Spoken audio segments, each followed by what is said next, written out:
Yes, if you look at most of the designers with a print background, they think it's incredibly creative to push the type around until it looks pretty, and they don't like the web very much because there you can't control the type to the same degree as you can in print. So they tend not to like this more fluid environment.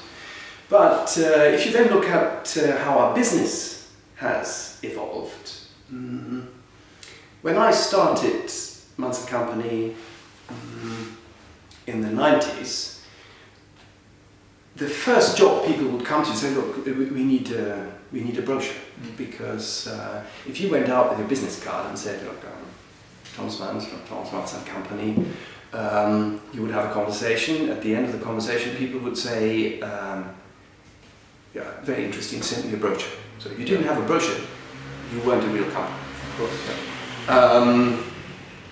If you have that conversation now, the first thing people do is check out your website. Yeah. So if you don't have a website, you're not a company. So people tend to come in now and say, look, we're setting up this nice new fashion company, and we really need a website. Yeah. So the website quite frequently is the door opener for an ongoing relationship where you help the company with their communication and position them correctly, etc., etc. Yeah. So increasingly we help people with their website and then develop the entire program, because the most urgent need is the web. Yeah. And all designers really should have an understanding of web and at least know the differences, where you can control things and where you can't control things. You know, you can't design a navigation path and when you get to the end of it, how do I get out of here now? Well, use the back button. No, not really. so it's that's where it is a very different discipline, and it's in my opinion an additional discipline everybody has to face now, and they have to understand it. It's unavoidable almost, isn't it? Yes, it's also incredibly enriching, because if you look at one of the projects we have done for Vitsu, and you look at the early literature, which was beautifully designed,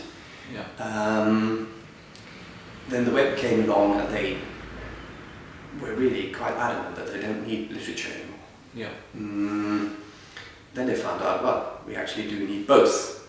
But the literature we have then designed was very different from the initial literature. You still recognize it as part of the Vitsu family, but it takes little elements that were developed for the website and integrates those two. Yeah. So we are increasingly finding that web is great.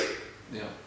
Literature is required, certainly for the areas we're working in when you're in the more luxurious end of the market. And the two, they complement each other. So for a designer, that means if they really want to be involved in the entire job, they have to have an understanding of interaction as well as layout. Do you think if you're a junior designer, for instance, and you're leaving university, do you think it's a mandatory requirement now to be able to at least understand the screen, do you think? I mean, well, let me put it that way. I don't understand a student who studies design now and ignores the screen design.